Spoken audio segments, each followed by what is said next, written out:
Hello and welcome to this week's episode of Nucleus Investment Insights. At the moment, market earnings are at a critical point. Today we ask the question, will earnings forecasts hold up? The team have been waiting for and looking closely at Q2 US earnings. This is a look through into the economy and whether the expected softening is starting to play out. Analysts expect Q4 earnings to rise about 10%, which seems very optimistic at this stage. This is likely what's factored into share prices at the moment. If there are many downgrades in earnings in Q2 and Q3, this could see some significant downside in stocks. Join us today to find out more. Today, as always, we have Damien Klassen, Nucleus Wealth's co-founder and chief investment officer. Damo, welcome. Hey Sam, how you going? Good, thanks. How you going? Not too bad, not too bad. That is good. My name's Sam Kerr. I'm the senior financial advisor at Nucleus Wealth. Just a reminder, the information in this podcast is general advice and does not take into account your personal financial situation. If you do want to discuss your personal financial situation, please go to our website at nucleuswealth.com/contact and you can book a call with me to have a no obligation chat. We are live every Thursday at 12:30 Australian Eastern Time. So jump onto the Nucleus Wealth YouTube channel and you can ask any questions that come to mind and we'll do our best to answer them during the show. You can also follow us on your preferred podcast platform as our show is available on all the majors. So that's all the housekeeping out of the way. Damo, over to you to get the ball rolling. Yeah, so I've spoken a few times about this whole earnings season, and I think this earnings season is really important, and that's why we're sort of doing a bit of an early check-in just to sort of see how it's traveling. So this is our so talking about the second quarter earnings. The key thing is that we've got some quite weak earnings overall for second quarter. We've just seen a lot of downgrades, and it's back to sort of quite low, levels that are significantly lower than where they were a year ago. But analysts still have some really hefty growth forecast in for Q4. And, I guess what I'm, from my perspective is if we're getting something wrong in terms of being too bearish on the earnings, because sort of feel as if we're getting the earnings about right in terms of the actual earnings, but the forecast earnings are still really, really positive. And quite at odds to what we're seeing in other markets and what we're seeing elsewhere. And so, so we're really trying to focus in on what companies are saying and where are we getting these leading indicators that maybe earnings might be stronger than what we're expecting, and in which sectors, and how much of an impact is AI making? Is it more about the vibe and expanding the multiples that people are paying, or are there genuine earnings changes sort of coming out? And so that's sort of where the lead off is. And I'll jump straight into the 12-month forward chart. And so what this is, I've got a longer term chart up for the last sort of 20 odd years for S&P 500, which is pretty decent relative to the rest of the world as well.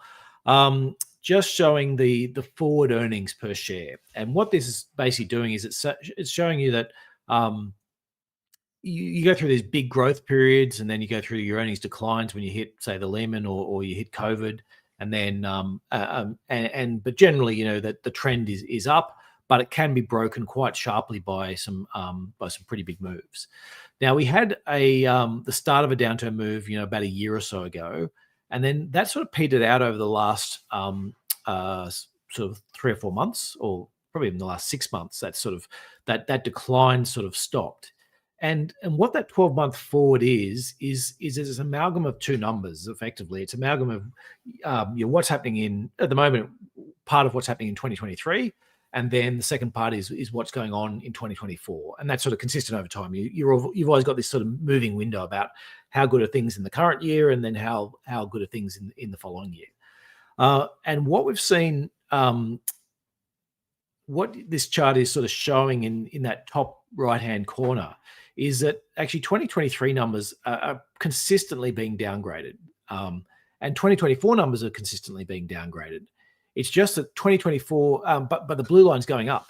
And what that's basically saying is, well, there's such optimistic forecasts factored in for 2024 that even though both the two numbers are being downgraded individually, because every sort of week that goes past, you've got one on 52 less of 2023 and one on 52 more of 2024, is that the rate of downgrades is not exceeding the rate of optimism that's out there in terms of the earnings forecast for next year.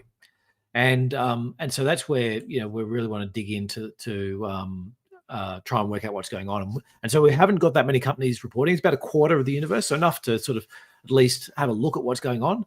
But keeping in mind as well that analyst forecasts often take a couple of days to sort of filter through. And so while there's sort of a constant moving barrage of these things coming at the moment, so it's a lot of moving pieces and everything sort of I guess taken with a disclaimer that it's not all completely current right now. So earnings growth is holding up. So this is at the top. Sorry, revenue growth. So there's two sides to it. One is the revenue side. The other one is the actual earnings side. It is sometimes instructive looking at them. At the moment, what we're seeing is 2023 revenue forecasts got downgraded from sort of 5% ish to sort of where they are now, which is sort of between 1% and 2%. So considerably below inflation. And 2024 numbers are looking at the moment about 5%. So we saw a few upgrades in terms of those earlier, but it's been pretty steady for the last 3 or 4 months, and nothing really coming out in terms of changes for this reporting season. When you flick to the earnings side, that's where we see a similar type of chart. Now, this is my take on this one is that analysts tend to look at next year and what they say is that there's going to be about a 10% growth in terms of earnings.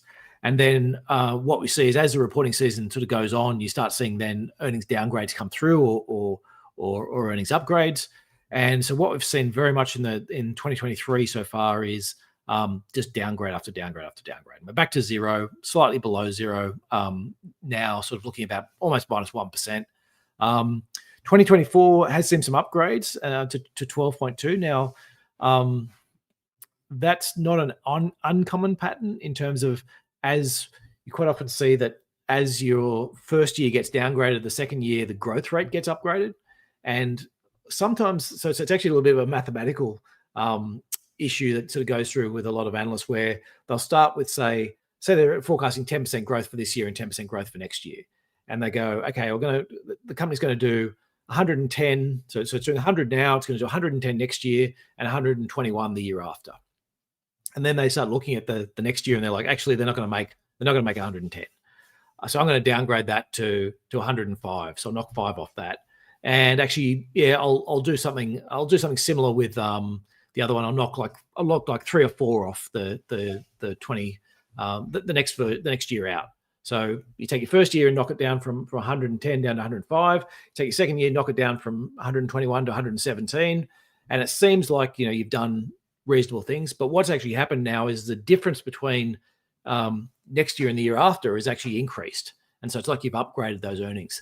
And so you can see that quite often comes through. And then analysts actually start looking at the numbers. Once companies report the next year, they start looking at the year after and they're actually like, oh, wow, actually now I'm up to like 12 or 13% growth. I never actually really thought about that. No, they're not going to do 12 or 13. They're going to do more like 8 or 9. And then that's where they start bringing the numbers down. And so you can see that, within this chart, everything sort of almost every year starts at sort of that 10% and then just cuts one way or the other. And so 2023 did it. We're pretty sure 2024 is going to go the other way, but we have to be cognizant of the fact that sometimes it doesn't, and maybe there are some really bullish things out there, and that's what we're trying to dig into the results to see if we can find what they might be. If you look a little bit more granularly at each of the quarters, you get sort of a similar type of thing coming out where we're now down to minus 10% for the second quarter. So we can see that with all these, they all started around 10% growth a year or so ago. Q1 got downgraded all the way, and then it actually came in a little bit better than expected at the end and sort of came in at like minus 3% growth. Q2 is so far is looking like being sort of minus 10% ish growth. Q3, so the quarter we're already in, has been started at that 10%. It's been downgraded to now it's sort of close to minus 1%, but certainly below zero. Q4 is still looking at 8 or 9% growth. So that's the one which is slightly mysterious. We'll dig a little bit more into where that's coming from, but that's where it looks like there's a lot of optimism, and then that optimism flows into the following year as well. So, Damien, I've just got a question. So this is earnings for S&P 500. Yep. Is this market cap weighted earnings? So the bigger companies have more weight? Yeah, absolutely. And what we'll get to later, I've got 4 companies that are actually providing half of that growth. Okay. So, so yeah, it does look so yes, that's an issue, and we do look at I will look at things in a few different ways to try and strip that out. But in a way, that is the way we want to look at it, because if you've bought something that's sort of similar to the index, then Apple might be making up 10% of that index.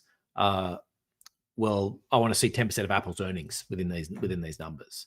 Yeah. And so, because that's what's actually going to drive the performance. And actually, the next chart I've got sort of breaks up the distribution more on a.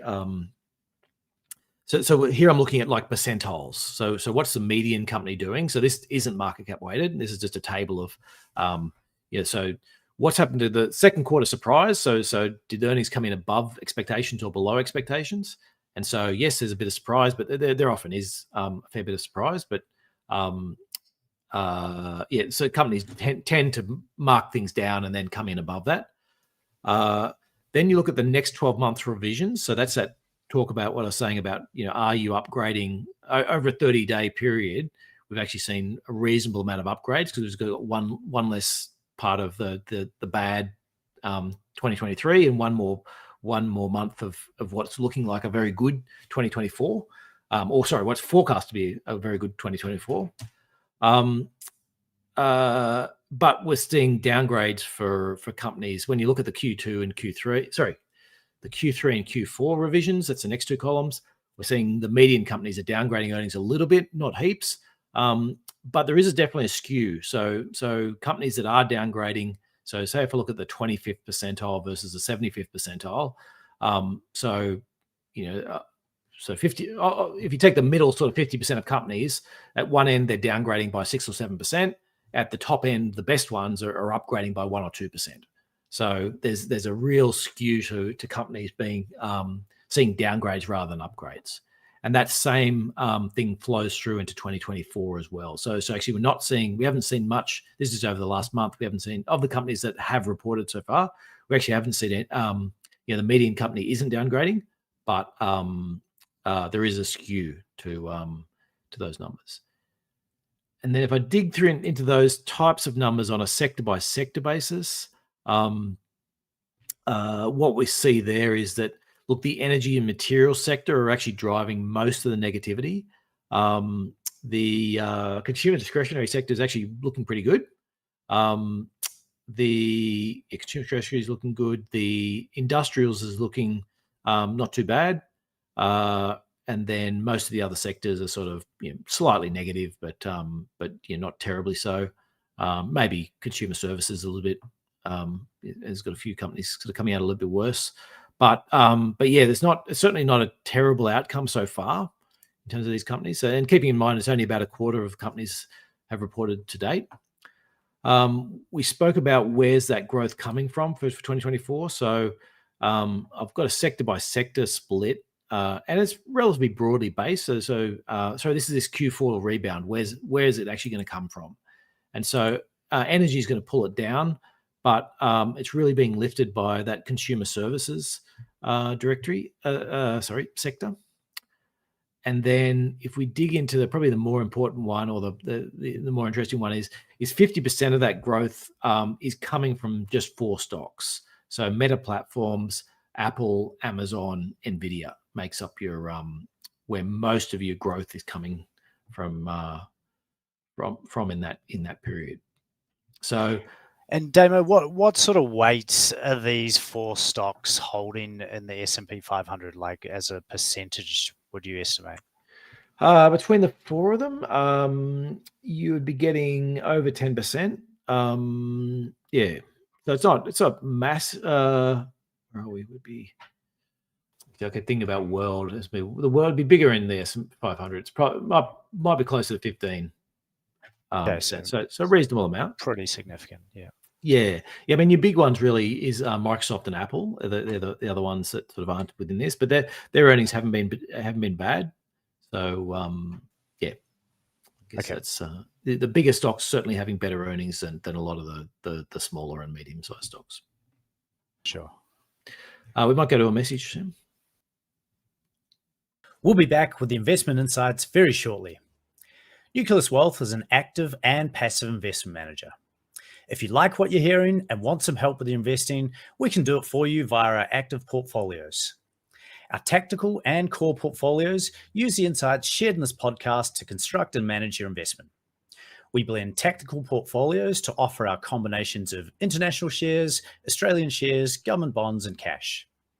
We vary the asset allocation with the goal of protecting your capital in times of market uncertainty. We also have active international and Australian share portfolios. These are chosen using our quality and value investment philosophy. You can find out more at nucleuswealth.com. Now back to the show. So one of the things I did want to hit up is some of the cloud companies. So that's where we are seeing a reasonable amount of growth. And so I've broken out Azure, which is the Microsoft version, AWS, and with a slight disclaimer, AWS sort of got some slightly mixed earnings. It's not quite as comparable as the other ones. And then the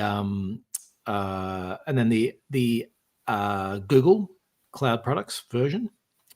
Sorry, the Google one's the one that's not quite as comparable. But so anyway, so what we can see from that, look, Amazon is growing slower, and sorry, Amazon hasn't reported yet. So Amazon's growing slower than the other two, but it's much larger. So there's the actual percentage growth is still very impressive for this size.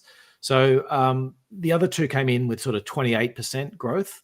So Amazon, even if it comes in at 15-16% growth, it's probably in terms of dollar terms growing bigger than the other two anyway. But I guess the important thing with that is, look, part of the sort of boom or certainly the AI promise that's out there is that these cloud guys are really going to benefit from it, and I do agree they are really going to benefit from it. The question is when, and that's where we're certainly not seeing it yet, despite there's been some massive orders made from most of these guys. They're all out trying to reconfigure their data centers and their calculations to run more on processes that calculate the AI stuff more efficiently. And there will be, they will make lots of money from this. The question is, I guess they're already growing really strongly. Are we talking about? I don't know. I guess what I'm saying is that you can see from here the trend hasn't dramatically changed over the last quarter. I guess is where I'm getting to. So yes, it's really good growth, but it's not like it's gone from. It's not like it's gone to 100% year-over-year growth, which is what is more similar to what we're seeing in Nvidia. But yeah, we're within some of the other chip makers. TSMC, which actually do a lot of production for Nvidia. They're seeing quite a weak outlook. And so even despite the fact that they're making all these extra chips for Nvidia, they're not they're really not looking at sort of massive growth from this. So so cloud guys, it's been good, but hasn't been sort of spectacular. If I dig into some of the companies and just look at I've just got a scatter plot just sort of saying, well, show me how much revisions we've seen in 2024 earnings, and then show me what the share price has done. And it's pretty random. There's lots of stocks with big upgrades that haven't seen much price movements, and there's lots of stocks with quite big downgrades that haven't seen much, that have actually seen quite positive price movement. And so, it's and this is just over the last month. And so I guess what I'm drawing from that is that, look, it really hasn't been a fundamentals driven market for the last month. Like, a lot of this is the story around, have you got a part of AI? What's happening in terms of the big picture for economies, and where's the expectations going? The fact we can see there's companies out there that over the last month have downgraded their earnings by 10% plus, and have still seen 25% share price rises, is indicative that there's we're not in a it's not fundamentals driven at the moment. And over the longer term, you will find those, if companies don't actually generate the earnings, the valuations eventually come back to the more rational prices. But so far this reporting season, we are not sort of looking at a market which I would. So yes, how do I characterize the earnings? It's what we're looking at is fourth quarter earnings that have been that are still looking really bullish. Most of it comes from a couple of companies. For the rest of the companies, I can't quite work out, even from outlook statements, why there's such growth sort of forecast in. And when I look back at what markets are rewarding, they seem to be rewarding the story rather than the fundamentals. And so that's I guess it's a sort of bit of a concerning market at that point. But why don't we jump to a quick ad, and we'll talk about valuations after that. We'll be back again shortly. If you like what you're hearing but want a low-cost passive option, Nucleus Wealth is the first to offer passive direct indexing in Australia. The first generation of passive investing was index funds. The next gen was ETFs. Now direct indexing is here with significantly more customization and control. The benefit of direct indexing is you can add or subtract investment themes, and we have almost 100 different options to choose from. For example, you could buy an international share direct index portfolio that excludes fossil fuels and arms manufacturers and has a tilt towards cybersecurity and cloud computing. Alternatively, you could buy a portfolio with no screens and an extra exposure to nuclear power and defense contractors. You can find out more at nucleuswealth.com. Now back to the show. Right. So we really want to jump to valuations now. And we can see from this, from the forward, this is the global forward PEs. So looking at, almost 20 times earnings, we're basically, the only times we've topped this, so we're well above the 80th percentile for valuations. The only time we've topped it is during the tech boom and during that sort of post-COVID rally. And I guess the thing for me is, what both of those two, the post-COVID and the tech boom, really held was promise of earnings growth, or not promise, or expectations of earnings growth. Let me put it that way. So that's where I guess we have a bit of a problem where we are now, is that look at almost record highs. If we don't get those earnings that we're talking about, so let's say earnings don't come through at 12% next year, they only came through at let's say they came through at zero. Like, let's say earnings were flat. So we go into like a either a recession or even just a mild, just quite slow growth. We get a soft landing, sort of slow growth, and you get sort of no earnings growth out of that. Then that would put us on valuations that are at basically record highs from where we are today. And I guess that's the big concern.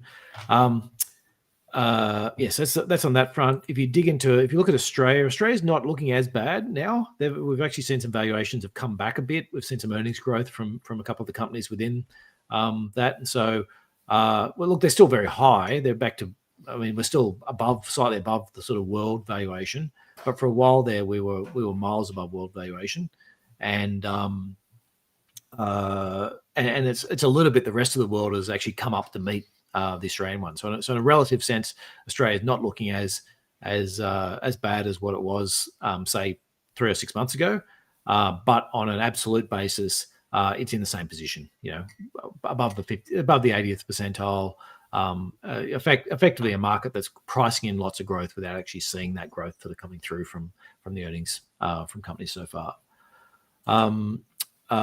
If I dig into talking about a couple of companies that we've been looking at, ones like sorry,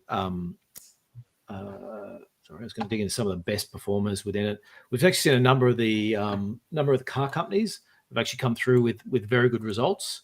There's I think, who do we have here? We've got I think Volvo was sort of up 25% on reasonable earnings upgrades. We've seen a lot throughout the banks, particularly some of the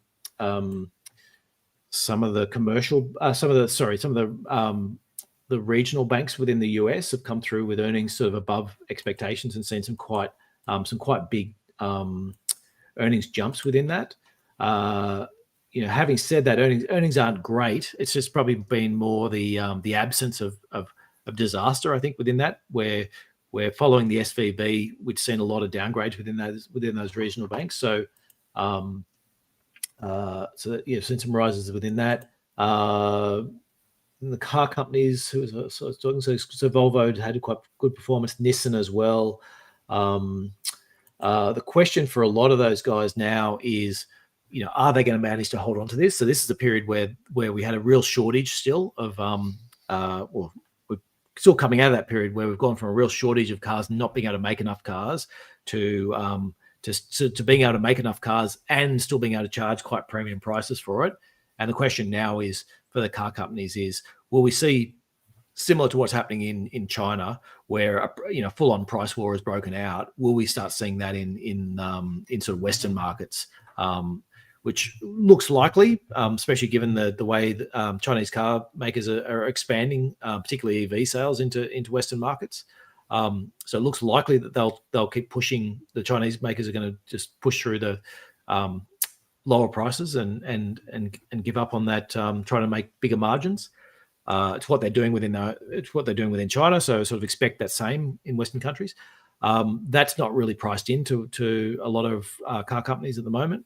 But and the car companies in the Western developed car companies are still talking about maintaining discipline, not producing, just trying to pick up market share, but really trying to produce and make good profits, which is all very good. The question will be, will they keep doing that if Chinese car companies start stealing their market share?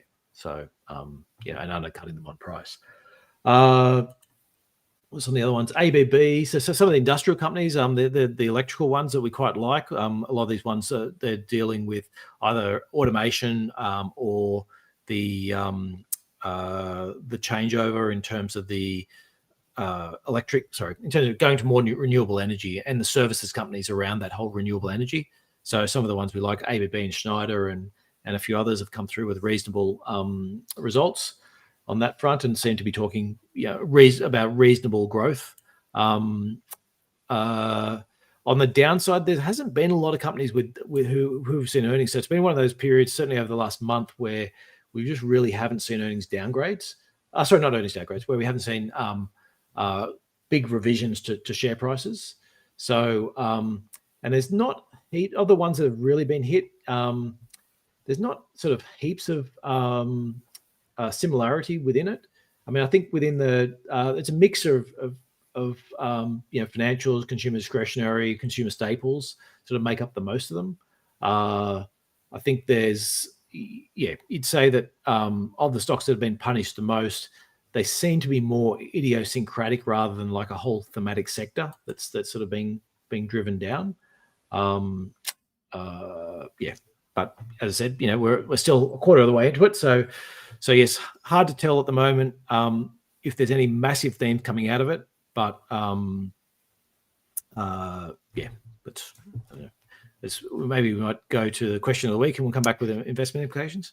Yeah, just before the question of the week, I do have a question. So it seems like it's just a handful of companies, these large tech companies, maybe riding the AI boom, that seem to be driving this market, or particularly in the US. So I'm just curious to understand what the sort of S&P 500 market cap weighted index is looking like compared to the equal weight index, like, with earnings in particular. Yeah. So from the start of the year to the start of June, it was basically unchanged, whereas the market cap weighted index was up sort of almost 10%. So what we're seeing there is that, you know, for the first 6 months of the year, to the end of June. So for the first 6 months of the year, all the growth was coming from the big companies, and actually at the average company level, there was actually not a lot of movement at all. Over the last month, we've seen the equal weighted index is up about 5%. So we have seen, I guess, some of that starting to flow through to these other companies. Now the question is, and that's the question is, you know, will we actually see that backed up by earnings and growth within that part? And that's why I'm really focused in on this earnings season, because, you know, at face value, the median company is certainly not seeing earnings upgrades, and we're generally seeing earnings downgrades, and so you'd expect that equal weighted index, you know, is getting a lot more expensive. Yeah. So whereas, you know, there's at least some argument behind saying, okay, look, you know, I used to buy Microsoft on 22 times earnings, and now I'm buying it on 30 times earnings. But actually, this AI boom, and I can see all this extra growth they're going to get, and all that type of stuff, and that sort of lifts the entire market. Or Nvidia, you know, similar type of story.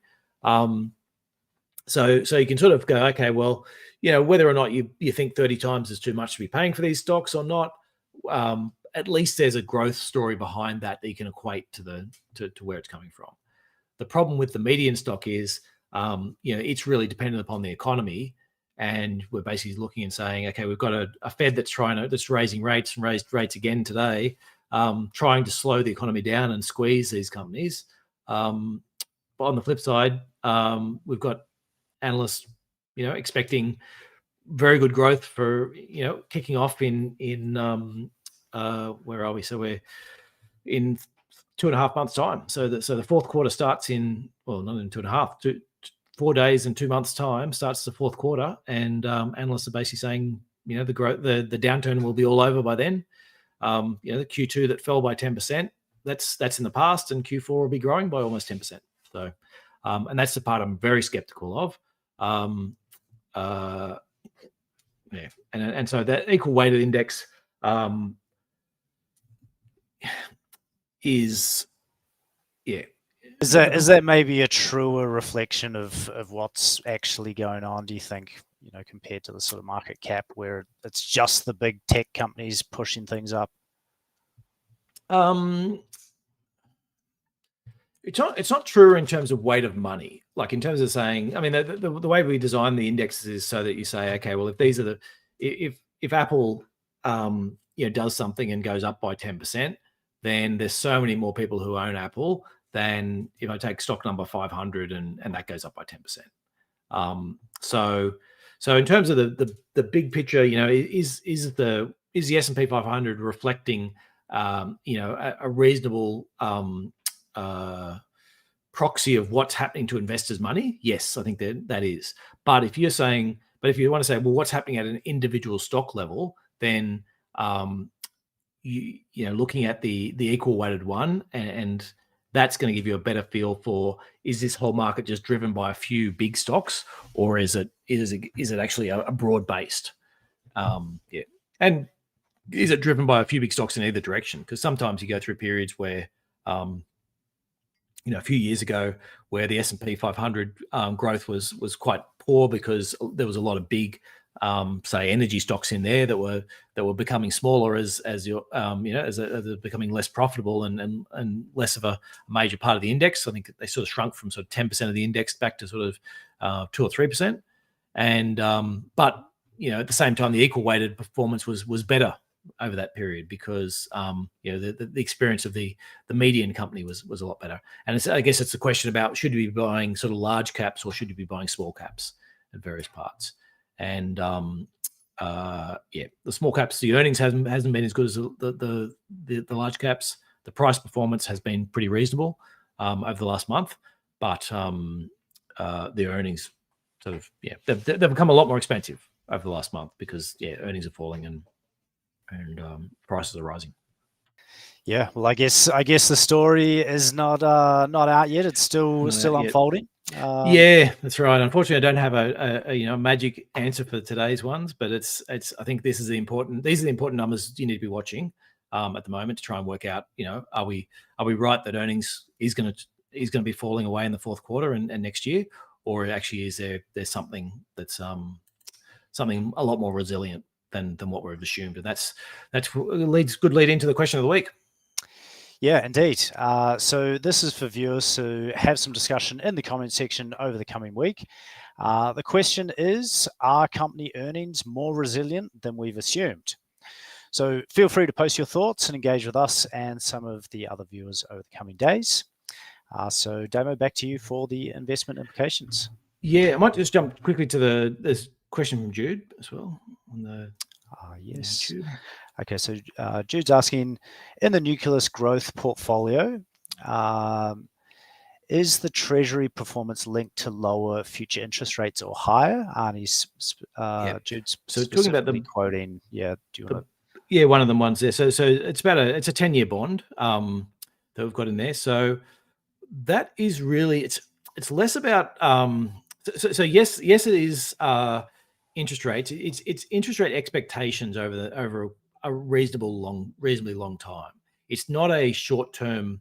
It's not an expectation over whether the current interest rate is going to rise by 50 basis points or 100 basis points in the next year. It's more about a question about where a longer term rate's going to settle at, and relative to inflation. And so, embedded in that is an expectation that, and that's where we're seeing this inverted yield curve in most countries, is that central banks are raising rates. They're going to go too far. We're going to see the effect is going to hit, and then once that effect hits, they're going to have to be lowering rates. So it's effectively saying we're pretty close to the tops of interest rates at the moment. Whether there's 2, 3, 0 more rate rises to come is a little bit of a moot point when you start talking about the 10-year bonds. It's more about at what stage do those start to come back down again. Okay, thanks for that. And so investment implications? Yeah, so look, there's not a lot to come out of what we're looking at the moment. We're still sort of digging through and trying to work out if there's still haven't seen any sort of major themes out of reporting season that's sort of going to drive it higher. As I said, the earnings look good from the tech stocks, but they don't look so dramatically different to what they've been in the past, sort of excluding the Nvidia, which has got some really massive growth within that. But the rest of the tech sector, that good growth, but not sort of exceptional. And there's parts of the tech sector, some of the chip makers that are still looking at downgrades and quite low growth. So not a lot of changes within that. We still big, despite our we've had a relatively negative outlook, and both our Aussie portfolio and our international portfolio, like our direct equity holdings, have been quite solid outperformers over the year.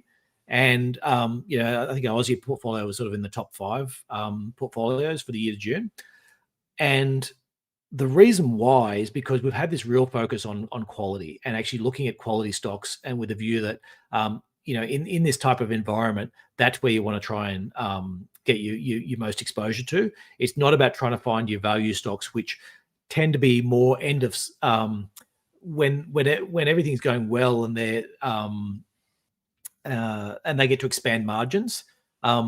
That's where you want to be buying those stocks, or at the bottom of the cycle where and sort of stocks are falling and you're like, well, here's a stock that's so cheap it just can't get any cheaper.